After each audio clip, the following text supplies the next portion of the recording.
मिष्टी बचपन से ही तोतली थी, जिसके कारण सभी उसकी तोतली बोली का मजाक बनाया करते थे। बड़े होने के बाद भी वो साफ नहीं बोल पाती थी, जिसके कारण उसके लिए जो भी रिश्ते आते वो उसकी तोतली बोली सुनकर उल्टे पांव लौट जाया करते। एक रोज उसकी माँ भगवान से प्रार्थना कर रही होती है, तभी मिष्टी वहां आती है। अले माँ, क्या तल रहे हो? तल रहे हो? अरे मैं पूजा कर रही हूँ, ना कि कुछ तलने बैठी हूँ। दिख नहीं रहा है क्या तुझे? अले वही तो पूत लाई हूँ, लेकिन आप तो कुछ और ही चुनाई देला है। सच में मिष्टी, तेरी बातें समझना बहुत मुश्किल है। हे भगवान, देखो किसी तरह मेरी इस तोतली मिष्टी को कोई अच्छा घर परिवार मिल जाए बस। सच कह रही हूँ, 5100 का प्रसाद चढ़ाऊंगी। माँ, आप भादवान तो लालच दे रही हो, दे बात तो ठीक नहीं है। चुप कर। मेरा मतलब चुप कर, तेरे लिए ही तो कर रही हूं ना। इधर आ और तू भी प्रार्थना कर कि तुझे एक अच्छे लड़के के साथ अच्छा परिवार मिल जाए। मिष्टी भी अपनी माँ के साथ हाथ जोड़कर खड़ी हो जाती है। हर माता पिता की तरह मंजू भी अपनी बेटी मिष्टी का घर बसते हुए देखना चाहती थी और लगातार उसके लिए रिश्ते भी देख रही थी। और संजोग से एक संजू नाम के लड़के का रिश्ता मिष्टी के लिए आता है। संजू की माँ जब मिष्टी को देखती है तो उसकी सुंदरता देखकर ही खुश हो जाती है। बहुत सुंदर है बहन जी आपकी बेटी। हमारे बेटे को तो उसकी फोटो देखकर ही पसंद आ गई थी। सुंदर ही नहीं, संस्कारी बहू और गुणवान भी है मेरी बेटी बहन जी। सिलाई कढ़ाई खाना बनाना सब आता है और सबसे बड़ी बात, बड़ों का बहुत आदर करती है। लाखों में एक है मेरी बेटी। बस बस बहन जी, और क्या चाहिए सास को बहू में? बाकी सब ठीक है। एक बात कहे बहन जी, बहू में एक और खूबी हो, बड़बोली और जुबान चलाने वाली बहू नहीं होनी चाहिए। बस कम से कम बोले, वरना आजकल की बहुएं एक बार बोलना शुरू हो गई तो बस बाकर बाकर बाकर करती रहती हैं। ये गुण तो मेरी मिष्टी में कूट कूट कर भरा है बहन जी। अरे ये कम नहीं, बहुत कम बोलती है। फालतू बोलना तो जैसे इसे पसंद ही नहीं। देखिए ना अभी भी कैसे चुप पुतले की तरह खड़ी है। दे माँ भी ना तितना फेंकती है। अले एक बार मैंने बोल दिया ना तो दिक्कत इन्हीं तो होती। वो तो इनते कहने पर तुप हूं मैं बत। इस तरह मिष्टी लड़के वालों के सामने अपनी माँ के कहने पर एक शब्द नहीं बोलती और जया को भी मिष्टी उसके रंग रूप से इतनी पसंद आ जाती है कि वो आगे कुछ पूछना ही जरूरी नहीं समझती। कुछ ही दिनों बाद संजू और मिष्टी की पूरे विधि विधान के साथ शादी हो जाती है और जया खुशी खुशी अपनी बहू का गृह प्रवेश करती है। बहू, ये चावल का कलश गिराकर अपने शुभ कदमों से घर में प्रवेश कर। छाछू माँ, तोन था पैल, सीधा थी उल्टा। उसकी तोतली बोली सुनकर जया और संजू के साथ साथ बाकी सभी लोग भी हैरान रह जाते हैं। तभी संजू जोर जोर से हंस पड़ता है। अरे छोटी बच्ची हो क्या? ऐसे तुतलाकर क्यों मजाक कर रही हो? ठीक से कहो ना। अरे बहू, सुपारी थूक कर बात कर और ठीक से बोल। ये शादी के बाद की रस्में चल रही हैं, कोई मजाक नहीं। मेरे मुंह में तो ही तुपाली नहीं है, मैं तो ऐठे ही बोलती हूँ। भला मैं क्यों मजाक करूंगी आप सबके साथ? वाह जया वाह, मैं सुपारी थूकने की बात कर रही थी, लेकिन इसके मुंह में तो जन्म से ही सुपारी है। तू तो तोतली बहू ब्याह लाई जया। अब सारा दिन इसका छाछुमा छछुमा सुनती रही हो। छाछुमा बताओ ना, सीधा या उल्टा पैर? वो तया है ना, मैं थले थले थक गई हूँ। अरे अब हमसे का पूछत है? जो मन करे उस पैर से गिरा दे कलश। हमरी तो किस्मत ही फूट गई जो तोतली बहू पल्ले पड़ गई। हे भगवान, अब का होगा? वही होदा, दो मंदूले धुदा होदा। चलिए संजुदू दी चलिए। मिष्टी तोतली है, ये बात सुनकर तो मानो जया के तो अरमानों पर पानी ही फिर जाता है और बेचारा संजू तो इसे अपनी किस्मत मानकर स्वीकार कर लेता है। अब अगली सुबह मिष्टी खाना बनाकर लाती है। वैसे आज खाने में क्या बनाया है तुमने? आज मैंने ताही पनीर बनाए हैं। का बोली? ताही पनीर? ये कौन सी सब्जी है जो हमने आज तक नहीं खाई? अले छाछू माँ, जे ताई नहीं ताही पनीर है, ताही पनीर। तभी मिष्टी बर्तन पर से प्लेट हटाती है तो सब्जी देखकर जया अपना सर पकड़ लेती है और संजू कहता है, अच्छा तो तुम शाही पनीर कह रही थी? हाँ ताही पनीर, तही पकड़े हैं। इसकी तोतली बोली समझने के लिए हमको बहुत मेहनत करनी पड़ेगी बेटा।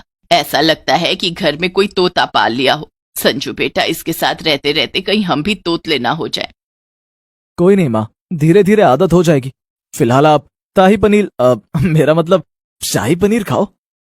इस तरह मिष्टी अपनी तोतली बोली में कुछ और बोलती और उसकी सास जया को सुनाई कुछ और देता, जिससे दोनों के बीच तालमेल नहीं बैठ पा रहा था। बात एक रोज की है जब मिष्टी घर के बाहर पौधों को पानी दे रही होती है। तभी पड़ोसन रमा सज धज कर वहां आती है। ए जया की बहू, जरा बता तो मैं इस साड़ी में कैसी दिख रही हूँ? अच्छी और सुंदर लग रही हूँ ना? आप तो इस थाली में बहुत सुंदर लग रही हो, सच में। क्या क्या बोली? छुछुंदर लग रही हूँ? अरे शर्म नहीं आती ऐसा कहते हुए, और मेरे सामने ही तू ऐसे कैसे कह सकती है? अले अले, आप गलत समझ रहे हो। मेरा मतलब था छुंदर लग रहे हो, एकदम बूटीफुल। हाय हाय, क्या बोल रही है, कुछ पल्ले नहीं पड़ रहा। लगता है तुझे पूछकर ही गलती कर दी है मैंने। रमा की ऐसी बातें सुनकर मिष्टी रमा को अपनी तोतली बोली में समझाने लगती है। तभी वहां जया आ जाती है। रमा को परेशान देखकर जया उसे सब कुछ समझाती है। अरे रमा, हमरी बहू तुझे सुंदर कहना चाह रही है, ना कि कुछ खरा। हाय दैया, मैं तो समझ ही नहीं पा रही थी। ना जाने तुझे अपनी तोतली बहू की बातें कैसे समझ आ जाती हैं। 10 दिन तू भी इसके साथ रह ले, पता चल जाएगा तुहका भी हम कैसे समझ पाते हैं इसकी तोतली भाषा। ना बाबा ना, अरे इसकी बोली समझना तो दूर की बात है। कुछ दिन इसके साथ रहूंगी तो मैं जरूर तुतलाकर बोलने लगूंगी। खैर, मैं चलती हूँ। मेरा तो सर ही चकरा गया। बेचारी रमा अपना सर पकड़कर वहां से चली जाती है। तभी जया मिष्टी पर गुस्सा करती है।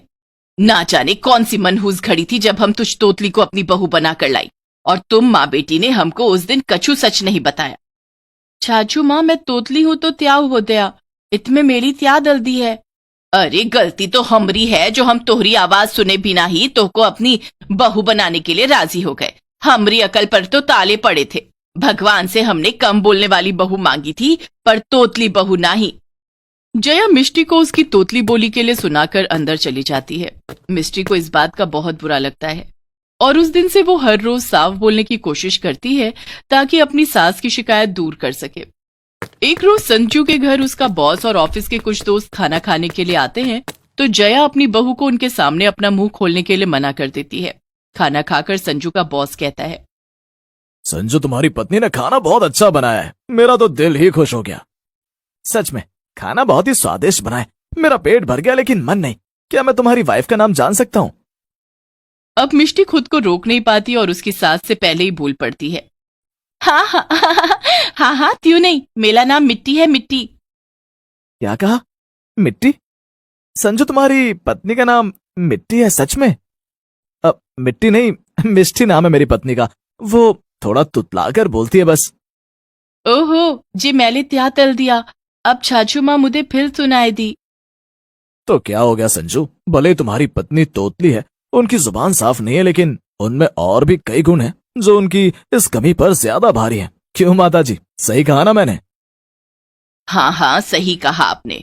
हमरी बहू की भले ही तोतली जुबान हो, लेकिन इस तोतली जुबान से भी कभी हमको पलट कर जवाब नहीं देती, ना कभी हमारा अपमान करती है। और ये हमरी बहू की बहुते खास बात है। क्यों बहुरिया? एकदम थई पतरे हैं छाछू माँ। जया के मुंह से अपने लिए ये बातें सुनकर मिष्टी की आंखों में आंसू आ जाते हैं, क्योंकि वो समझ जाती है कि उसकी सास भले ही उसकी तोतली जुबान के लिए उसे ताने देती है, लेकिन वही है जिसने उसे उसकी तोतली जुबान के साथ अपनाया है। इस तरह मिष्टी अब अपनी सास की किसी भी बात को दिल से नहीं लगाती और ना ही उसकी सास उसे अब कुछ बुरा भला कहती। मक्खी चूस बहू। वैसे आपने कंजूस इंसान तो बहुत देखे होंगे, क्या आपने मक्खी चूस इंसान देखा है? तो चलिए आज आपको एक मक्खी चूस बहू से रूबरू करवाते हैं। शादी करके कोमल अपने ससुराल चली आती है। कोमल के ससुराल में उसका पति रमेश, जो किसी काम का नहीं था, वो बस सारा दिन आवारागर्दी करता रहता था, और सास ससुर जो बेचारे बुढ़ापे की उम्र में अपने जीवन के आखिरी दिन जी रहे थे। अब कोमल एक नंबर की कंजूस मक्खी चूस थी। 2 दिन बाद, बहू तेरे पास कुछ पैसे हैं क्या? माँ जी, मेरे पास कहाँ से आएंगे पैसे? रमेश ने तो कहा मुझसे कि कोमल अपने मायके से 10,000 रुपए लाई है। ओहो, वो निकम्मे आदमी ने ये बात भी अपने माता पिता से कह दी। कोई बात नहीं रहती उनके पेट में। अब माँ जी, वो पैसा ना मेरे पिताजी का है, उन्होंने कुछ दिनों के लिए मुझे वो पैसे संभाल कर रखने के लिए दिए हैं। बहू, इतने बड़े बाप की बेटी है तू, तेरे पिताजी के पास क्या कमी है पैसों की? जा उन पैसों से घर में राशन भर ले। तुझे तो पता है ना, तेरा निकम्मा पति तो कुछ कमाता नहीं। अब क्या हम भूखे रहकर पूरा दिन गुजारे? पर माँ जी, पर वर कुछ नहीं, अब तू इस घर की बहू है और तुझे इस घर के बारे में सोचना चाहिए। जा अब। कोमल उदास होकर अपने कमरे में चली आती है और अपनी अलमारी से 10,000 रुपए निकालती है। बस इसी 10,000 पर चलेगा जैसे इन भूखड़ लोगों का घर। कितनी मेहनत से एक एक पैसा अपने पिताजी के पास मैंने जमा किया था और अब ये एक ही झटके में चले जाएंगे। कोमल वो पैसे लेकर बाहर आती है। अब कोमल तो एक नंबर की मक्खी चूस थी। उसके पास से पैसे निकालना मतलब भूखे शेर के मुंह से निवाला छीनने के बराबर था। सुन बहू, सारा सामान बराबर लाना, किसी चीज में कंजूसी नहीं करना, समझी? जा अब। बहू एक काम कर, रमेश को भी अपने साथ ले जा। सारा दिन बस घूमता फिरता है, कुछ काम तो करेगा घर का। कोमल और रमेश घर का सामान लेने के लिए बाहर चले जाते हैं। अरे कोमल, बाजार तो यहाँ से बहुत दूर है, चलो हम रिक्शा में चलते हैं। रिक्शा में चलते हैं? अरे निकम्मे इंसान, एक टॉफी खरीदने के तो पैसे हैं नहीं तुम्हारे पास और रिक्शे में जाने की बात कर रहे हो? पैर क्या कट गए आपके जो पैदल नहीं चल सकते? चलो पैदल। अरे कोमल, पैसे तो हैं तुम्हारे पास, फिर इतनी कंजूसी क्यों? तुम्हारी मेहनत के पैसे नहीं है जो बेकार में लुटाना शुरू कर दूं। पैसा कमा कर देखो तब पता चलेगा। अरे कोमल, 20 रुपए तो लगेंगे रिक्शा के, देखो ना कितनी धूप है। बड़ा शौक है ना, अभी मजा चखाती हूँ इन्हें। तभी कोमल रमेश के साथ एक रिक्शे में बैठकर बाजार चली आती है। दोनों रिक्शा से उतरते हैं। तभी रिक्शे वाला कहता है, 30 रुपए हुए आपके। क्या 30 रुपए? हाँ बहन, रिक्शा का किराया बढ़ गया है। कोमल गुस्से भरी निगाहों से रमेश की ओर देखने लगती है। वो मुझे लगा 20 रुपए होंगे। कब बढ़ा रिक्शा का किराया? 2 साल पहले। अरे अजीब दादागिरी है, 2 कदम के 30 रुपए ले रहे हो? क्या पूरी दुनिया में मैं ही मिली आपको लूटने के लिए? चुपचाप मेरे पैसे निकालिए, वरना अच्छा नहीं होगा। जब इतना महंगा किराया है तो हमें रिक्शे में बिठाने से पहले किराया बता देना था। कोमल जाने दो। आप चुप रहिए। मेरे 30 रुपए दे दो बहन, मुझे और भी सवारी लेकर जानी है। अरे ऐसे कैसे दे दूं? 10 रुपए लेना है तो लो, वरना चलते बनो यहाँ से। बड़ी कंजूस किस्म की औरत है ये। लाइए 10 रुपए ही दे दीजिए। कोमल रिक्शे वाले को 10 का नोट देती है। तभी रिक्शे वाला गुस्से में आकर रमेश को एक जोरदार चाटा मार देता है। मुझे क्यों मारा? आज के बाद दोबारा कभी मत मिलना मुझे, समझा ना, मक्खी चूस के पति। इतना कहकर रिक्शे वाला रिक्शा लेकर वहां से चला जाता है। कितनी जोर से मारा उसने चाटा, पूरा कान सुन करके चला गया। चलो अब। कोमल रमेश के साथ बाजार में सामान ले रही होती है। तभी उसे कच्चा आम दिखाई देता है। कच्चा आम, चलो घर जाकर इसका अचार बनाऊंगी। कोमल रमेश के साथ उस सब्जी वाले के पास आती है। भैया, ये कच्चे आम कैसे दिए? 40 रुपए किलो है। अच्छा है, ले लो कोमल, ले लो। चुप रहिए आप, दिमाग खराब है क्या? आपको कुछ पता तो होता नहीं है क्या? भैया 5 रुपए किलो लगाओ। क्या 5 रुपए किलो?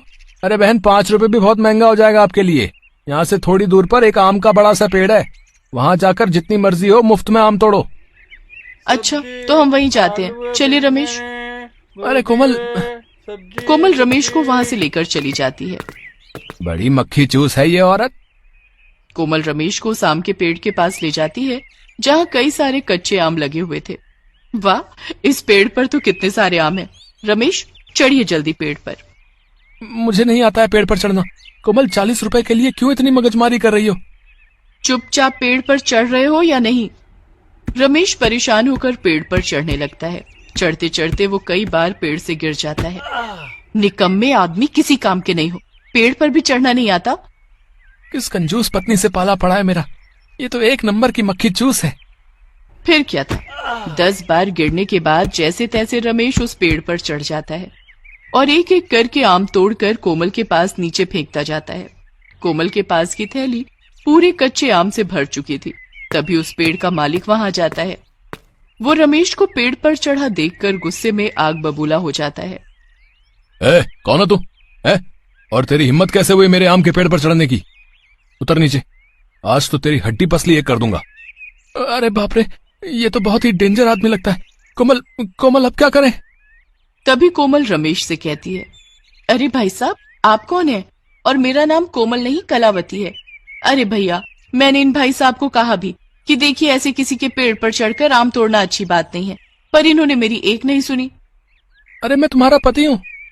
निकम्मे इंसान, मैं तो तुझे अपना नौकर भी ना बनाऊं, और तू अपने आप को मेरा पति कह रहा है। भाई साहब, ये पेड़ पर जो चढ़ा है ना, इसकी हड्डी पसली तोड़ देना। इतना कहकर कोमल वहां से चली जाती है। फिर क्या था, पेड़ का मालिक रमेश को पकड़ता है और लात घूंसों से रमेश की धुलाई करता है, उसे उठा उठा कर पटकता है।